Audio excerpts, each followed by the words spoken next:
Good morning, adventurers. My name is Ben, and welcome to a morning show where I sit around, drink some tea, and talk about D&D. For D&D news today, we don't really have anything on the docket other than, again, next week is when Wild Beyond the Witchlight comes out. So, if you haven't yet, and you're looking to pick up that book, go ahead and pre-order it. I will be doing a first look the day it comes out, and then I will be doing a full review at the end of the week, next week. So, if you are waiting to see what people think about it, I'll be talking about it next week after it comes out. But again, if you are looking at picking it up on launch day, head to your game store, head to a bookstore, wherever, see if you can still pre-order it. I don't think it's too late yet, but it might be getting right up on that time. Um, from news, we go over to streams. There's only one stream that I know that's happening today, and that is the Black Dice Society from 7 to 10 Eastern on twitch.tv/D&D, so the Wizards D&D channel. Again, if there are D&D streams that you know of that you want me to check out and potentially plug on here, go ahead and just let me know. If I watch it, I think it's good. I think it's worth people checking out. I will go ahead and I will do my best to plug it. Though if I get a lot of suggestions, it's going to be kind of really difficult for me to go and check out all of them individually, so I just need you to be patient with me while I try and get through any suggestions that I do actually get, because, D&D sessions tend to be kind of long, so patience is appreciated. Moving on from our news and our streams, we are at the end of Character Week this week, which means that today we are going to talk about actually creating a character. And by creating a character, I mean building your character, like the crunchy mechanical bit that goes on the piece of paper. That's what we're talking about today. And I will run through it real quick. I'll talk about it a little bit, and then I will put down a bunch of numbers on the page so you can see where everything goes and everything like that. And we will get you looking at a sheet and seeing how it's all supposed to. Supposed to is kind of a strong term. It can look however you want it to look. It's your character. It's your sheet. Do what you want. But we'll see how I do it, which, from what I understand, is one of the more, standard, common ways to do it. So, without further ado, let's get into it, shall we? So, in creating a character, it is best to walk in with a concept that you want to shoot towards and hit. So, we talked on Monday, I believe, about creating a character concept, talked about some strategies to pick a character concept. Your life is going to be easier if you can walk into building a character with an actual concept. If you are using the older set of rules, and by older set of rules, I really mean the original 5th edition rules, as opposed to Tasha's, you're going to have to think a little bit harder about exactly what you want to do. But with Tasha's being the trajectory that Wizards is heading in, your options are going to be a lot more fluid and a lot more open. And we're going to talk about it in the capacity of Tasha's Cauldron of Everything, specifically for the racial ability scores today. There's nothing wrong with your table using the original way of doing it. Just with the way that everything is moving, we are going to talk about it going that way, because that is going to become the more common way, more than likely, particularly if I'm right about us getting a revised player's handbook in the next year. I'm sure that all of the races that they presented in there will be rewritten, revamped to fit those rules, guidelines, whatever you want to call them, a little bit better.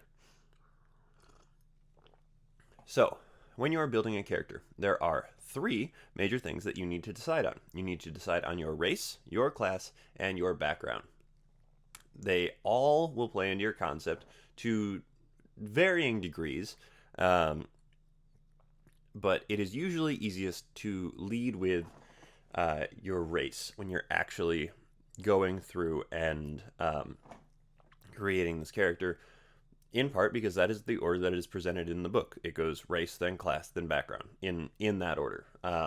So be prepared, if you have the book in front of you, to actually flip through it and follow the steps in order that they are presenting it, because Well, there's a reason that they present it in that order.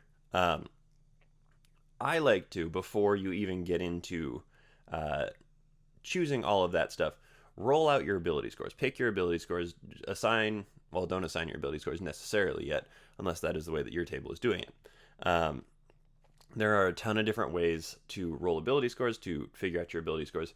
Every DM has their own preferred method. So, some of the most common ones are 4d6, drop the lowest, 3d6, 3d6 straight down, 4d6 straight down, 46 drop the lowest straight down, not just straight up 46. Standard array, point by, and one weird one that I really like is bingo. I don't use it really much at all, but I think it's just fun. You essentially come up with 6 ability score stacks, and then you've got them laid out in a grid in order of where you rolled them, and you just pick a bingo. But the most common one that I see is 46 drop the lowest. You're going to want to roll these with your DM, unless they say it's totally fine for you to do it on your own. Just because it's not that DMs don't trust you, particularly new players. It's just that a lot of times you go into it with a video game mentality. And when you go into something like this with a video game mentality, then you are not... You're looking to maximize everything. And so there's the temptation there, at least, to fudge it just a little bit. But if you're sitting with your DM, they're there for the entire process. They can see what you're rolling.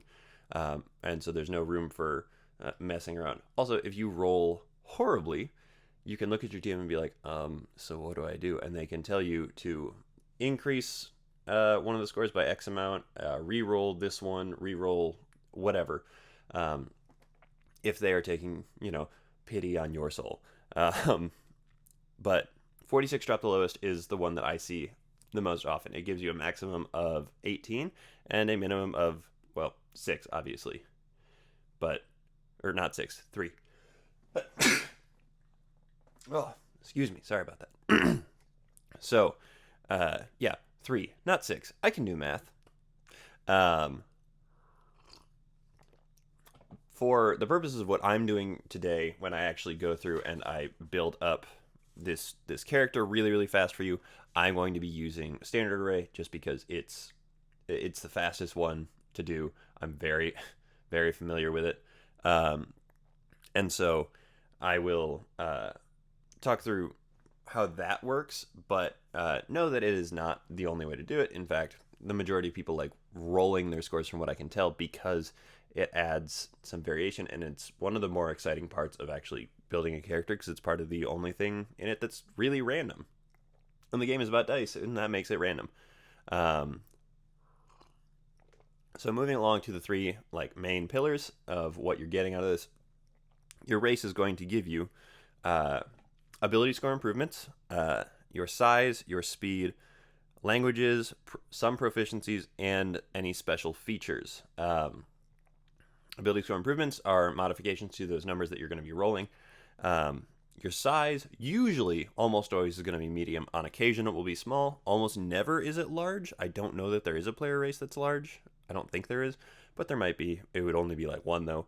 I think there is one that can transform into large, which would fall under special features. Your speed goes at the top of your character sheet. Every race comes with a language or 2 preloaded, and then some other ones with Tasha's. Your languages and your proficiencies actually become a little bit more fluid. You can pick pretty much anything to reflect the fact that people are diverse and different, and not everybody has the exact same experiences. And then again, like I said, special features. These are the ones that are actually coded into your genome in some capacity. Good example of that is Kalishtar, which is one of the coolest races, I think, just for a bunch of weird different reasons. They have an ability called Mind Link, which they have because of the way that they came into being. It's effectively like a telepathy sort of thing that only Kalishtar get. That specific kind, at least. There are 2 or 3 races total that get telepathy built into them, and they're usually sub-races. Not the point, really. moving on from your race, your class will give you proficiencies, more skill proficiencies. They will give you your saving throw proficiencies, your hit points, your hit dice, and some of your equipment. In your proficiencies, you're going to be picking up armor, weapons, tools, and skills. These are ones that actually do stay pretty well built in most of the time. The majority of them have a pick from this list for skills and sometimes tools, not always tools, but sometimes tools. But your armor and your weapons that you get from it are just sort of like built in there. So that's what you're going to be picking up from that, because it will also then help play into your starting equipment. Going down from class, your background is going to give you, again, skills, tools, language, equipment, and a feature. Your skills, tools, language from your background oftentimes will be up to you, but also just as often there will be a set one or two, and you pick the other one or two. This equipment is more just kind of like your adventuring gear than like your armor and your weapons and everything like that. So this is where you get your other half of your equipment. And your feature is just sort of a special feature that comes with your background. That's the word I'm looking for. It comes with your background. So through those three different steps, you will have enough information to actually build out a character. And we're going to run through that really quick right here, right now. I say really quick. I'm hoping to just be able to crash right on through this, because it's not going to be the most engaging thing in the universe to look at, I don't think, but I hope that it will be helpful to people out there somewhere. So what we are going to do, we are going to fill out this character sheet. You can find this online in a lot of different places. It's just a printable thing you can find online. You also can get the official Dungeons and Dragons character sheets from like a bookstore or something. It comes with a couple different variations of character sheet, which I actually kind of like. But the one that I am going to be filling out is just sort of like the standard one. Just so we're all on the same page here. We are going to be making ourselves a specifically high elven wizard with the sage background. Okay. So first thing that we would do, this is not as important for me right here. We throw up our character name in the top here. We throw up our class and level, so it'll be wizard 1. We'll throw up our background, so that'll be sage for us in this case. Player name, that would be you. Race, we'd put high elf. Alignment's a little funky. Probably talk about alignment at some point on the show. And experience points could matter or could not matter depending upon the kind of table you are going to be playing at. We are going to start, though, for us, with filling out these boxes here. Now, this is where your ability scores that you roll or pick from will go. There is a suggested quick build on pretty much every single class sheet. So if you are if you're looking for suggestion on how to get started, that is the place to go and to look at. So with a high elf, you will get a +2 to one score and a +1 to another score. Specifically with high elf, you should get a +2 to dexterity and a +1 to intelligence if that is the way that you are operating. But again, we're going to use Tasha's, so we are actually going to put the +2 into our intelligence, and we'll put the +1 into either dexterity or constitution for us, just because that feels right. So I'm just going to throw these in here real quick. That makes that a 17. Because, again, I'm using standard array. Standard array is 15, 14, 13, 12, 10, and 8. To allocate where you want. There's a reason it's called the standard array. It works pretty well for being a standard array. So you are just going to toss those in there wherever you see fit. and you will then work off of that. So hopefully you can see this well enough. Yeah, there we go.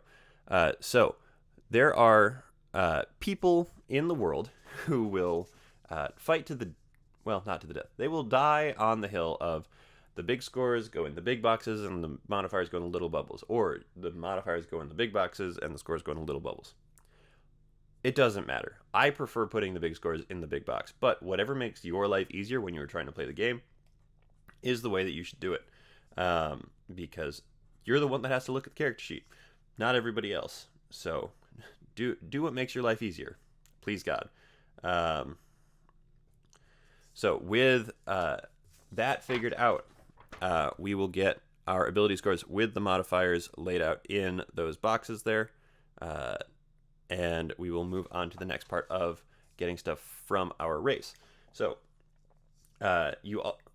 for a high elf, you pick up languages, you pick up a 30-foot speed, and you gain proficiency in the perception skill. If I were going through and really building this character, I'd pick the languages that I want, and I put them down in this box where it says other proficiencies in languages. I filled in the bubble next to my perception skill. You don't have to do that. You can just mark it in some way to tell yourself that that is something you're proficient in. And then up here, I wrote in 30 for where my speed, in the speed box. That is going to be an important one. That's why it's in the top middle. Come on, refocus on me. So moving right along from your speed, that is going to be the last thing that you really get from your race that is going to matter in terms of this. High elves also get a spell from the wizard, or a cantrip from the wizard spell list, so you would do that, and it's a whole thing. There are a bunch of like little nuances that you pick up from your race that, again, that would be one of those special feature things that you would have to deal with then. If you noticed, I only have the one sheet right now. I'm not going to do a spell list as well because that would take another 10-15 minutes on top of it. From your class, you'll pick up your hit points, which means you will write down your hit point maximum. You will get your hit die. We're making a level 1 character, so you only have one hit die right now. From wizard, we pick up investigation and religion. So I will fill in those boxes. We then also pick up proficiency in intelligence and wisdom saving throws. And then any armor and weapons we get, wizards don't get armor, and they only get like daggers and clubs, I think, for weapons, so nothing too crazy there. And then we also get ourselves a dagger and our arcane focus for our starting equipment. There are other options other than just a dagger. That's just the one that I'm picking for ease of use here. And so I can show you where daggers, or where your attack bonuses will go. That's that, and then it's 1d4 plus 2. Okay, so where do we put all that stuff? Let's take a look at the sheet again. So there we go. Right there, there we go, is our hit point maximum. It's 8 right now because our hit die is 1d6, which means we take the maximum amount that we can get from it, and we add our, there we go, constitution modifier to it, which is a +2, so we get an 8. Our hit dice, you will see on a little chart thing down below the table of whatever class you're doing, is a 1d6 for a wizard, and that's just the way that it is. Our saving throw proficiencies get marked in the saving throws box. I meant to earlier write in the +2 proficiency bonus that we have. That will become important here in just a second. I marked up our skills for investigation and religion. Any proficiencies that I would have for armor weapons, I could put down here. I could put on the back of the sheet, wherever. And then right here in the middle, we have our dagger. This is equipment. Equipment can go down in this box or on the back of the sheet, whatever. But this is our attack bonus box. Our dagger gives us a +4 because it's our proficiency bonus plus our dexterity modifier because it's a finesse weapon. And it deals a 1d4 plus 2 damage because it's a d4 plus our dexterity modifier in damage. So hopefully that is helpful, so you can see where it gets laid out on there. It's important to know that the large box for your hit points is where you're going to want to be writing in your total current hit points. So if you get hit for 3 points of damage, you drop from your 8 down to 5. Then you could get rid of that when you heal, or you get rid of that when you take more damage and you go down further from there. And then we are taking the Sage background. So we pick up Arcana and History, in addition to not any languages. I want to say you pick up 2 from it. You will get some equipment. It's like a backpack with some stuff in it. And then you get the Researcher feature, which you would write down over here. And you would tell us exactly what that does. So, on your sheet, again, I marked up, there we go, our proficiencies in Arcana, and what was the other one? History, there we go, sorry. I put our Researcher feature over here. I don't know off the top of my head exactly what it does, but you would lay it out right in here. Any equipment that you get would go again down in this box labeled equipment, or it could go on the back of this page in treasure or notes or on a notebook page, whatever you want to do. And that really is everything you need in order to actually build out a character here. Now, there are a couple of other boxes that we can now fill in based on all the information that we have. We got no armor at all from our class and background. So our base armor class is going to be 10 plus our dexterity modifier, which gives us a grand total of 12. Our initiative bonus is equal to our dexterity modifier, so in our case it's a +2. We can fill out our passive perception, which is 10 plus our perception skill. So because we have a +2 in perception, that gives us a 12 total in passive perception. And that is all of it on this page here. So we put up here our armor class of 12, if it would focus. We put our initiative bonus of 2. And down here we filled in our passive perception score right there with 12. Now you can go through and you can write in on all of your skill lines, all of your saving throw lines, what that number is going to be. You don't have to, though. You can just do it for your proficiencies. I would recommend it for at least the proficiencies because your proficiency bonus is going to go up, and so it's good to keep that in mind, and you can change them as you go forward. I usually like to go through and do all of them so that when I roll, I can then just look at the thing instead of having to look at the thing and then go over to it. Every one of your skills here has in parentheses and lighter lettering, what skill it's associated with. So like our religion skill here that is intelligence based, and because we are proficient in it, we get our +2 proficiency bonus up at the top there, as well as our +3 from intelligence. We have a +5 in religion. However, at the same time, actually, I think we might be proficient in... Oh, no. Okay, so nature here in the middle is just intelligence. We are not proficient in it, so we would just get a +3 on that one. So you can write in whatever information you need there in order to let you know what you've got going on. Because it's a wizard, I think that it is important to at least glance at the spell sheet. So I'm going to pull one of those out right here. I'm not going to mark it all the way up because, again, it would take way longer to actually do that. If I could find one of the spell sheets, that would be great. Or I just can't... Oh, there we go. For some reason, they're at the back of the pile. So here we go. This is what your spell sheet is going to look like. You can write out all your spells here.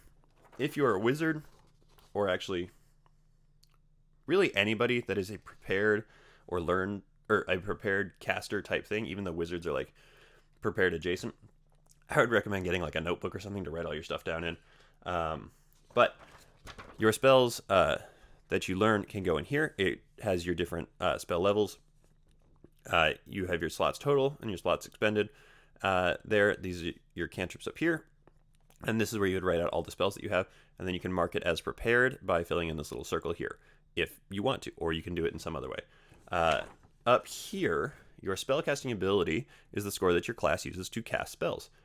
So with the wizard, that's intelligence. If you are a multi-classed spellcaster, that becomes a little bit more complicated, and you might want to get another sheet. Right here is your spell save DC. That is 10 plus your proficiency. No, not 10. Sorry, not 10. This one is 8 plus your proficiency bonus plus your spellcasting ability modifier.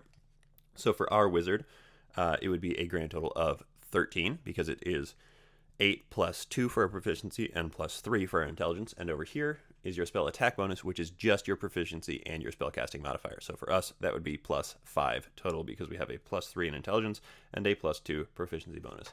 And that is your very quick rundown on how spell sheets work. Those are a little bit more loose. You just have to do whatever it is that works for you best. Now, the backside of this sheet is way more like biographical information. You've got a character appearance section. You've got yourself some allies and organizations. You've got additional features and traits because the section on the front is not that big. You've got backstory section. You've got treasure. And anything you want to fill out on the back, great. I have always found that for games that last longer than like 4 or 5 sessions, you're going to want to get a notebook or something. And honestly, the character sheet runs out of room pretty fast past like level 5, honestly. So just be prepared to have a, little bit more expansive selection of information somewhere else. Binders with the clear page holders in them are great because you can take an expo marker and just mark up on the front there. And if you do that, you can mark things like your current hit points and erase it and do it again. And so you're not erasing into the paper every single time, making it thinner. It helps spellcasters if you are preparing your spells by doing the check marks thing. I would recommend actually writing down, like on paper, your equipment and stuff like that, just because you don't want to lose it. But it's good for, like, if you get the spell Bless cast on you or something and you get a D4 to a bunch of stuff. Good to write that down somewhere and remember, but it goes away very quickly. And guys, that is everything from me. I know that this one was a little bit longer and kind of crunchy, but I hope that it was helpful to you new players out there. I hope that DMs, if you are watching this and you have a newer player or you have somebody who's struggling to create a character or you struggle to conceptualize what a player sheet looks like if you are a forever DM and it's been a long time or you've never actually played a character yourself before, I hope this was helpful to you. Because I make characters all the time, in spite of the fact that I am kind of a forever DM. Just because I think it's a lot of fun. Now, if you are really struggling with the paper, I would recommend going to D&D Beyond, creating a free account, and creating a character with the software that's there. They have a really, really, really nice character builder that helps like walk you through each step pretty easily because they do a bunch of the stuff that's going to be hard set anyway. So like your background features and stuff like that, once you pick your background, it just loads it in there. With the free account, you have to you pick from a very like limited selection of options, just the stuff that's in the basic rules. But if you just need to get a feel for creating a character, that's a phenomenal place to do it. But that is everything that I have for you guys today. Thank you so much for tuning in. I have been getting a lot of questions on if I would be able to push this out as a podcast, and I would love to be able to do that. The problem with that, really more than anything, is that with the volume of content that I am making for this, because I'm doing it every single day for, 20, or I guess it's more like 15 to 30 minutes, it's going to cost an amount to host online. And because YouTube is not big enough for me yet, there is nothing there to help cover that cost. So I have created a goal on my Patreon that is linked in the description of this video. Once we hit that goal, I will be able to push this out as a podcast to as many of the major platforms as will accept it. And so I really hope to be able to do that. If you are able to support the show, thank you very, very much in advance, and I'm sure I will thank you again as we go forward. But if you want to have this in podcast form, the easiest, quickest way to do that is to get us to that goal as fast as possible. Thank you so much again in advance for that, and thank you so much again for making me part of your morning routine. I really appreciate it. Like, follow, subscribe, whatever, to help me continue to make this stuff, because I'm enjoying making it, and the more of you that want to stick around and want to stay involved, the longer I will be able to make this sort of content. But with that, thank you guys so much again, and keep on rolling.